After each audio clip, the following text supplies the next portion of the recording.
নমস্কার বন্ধুরা, সবাই কেমন আছে? আজকে আমি বানাবো রুই মাছ আলু দিয়ে রুই মাছের ঝোল। একদম কম তেল মশলা দিয়ে পাতলা ঝোল বানাবো।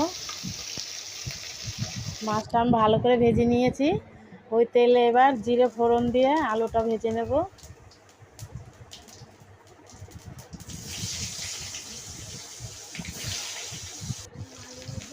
আলুটা একটু ভাজা হয়ে গেছে, এবার হলুদ আর লবণ দিয়ে দেবো।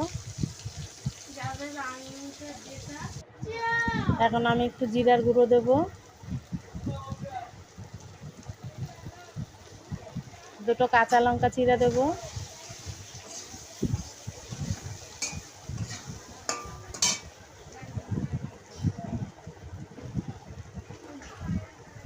এবার খানিকটা জল দিয়ে দেবো।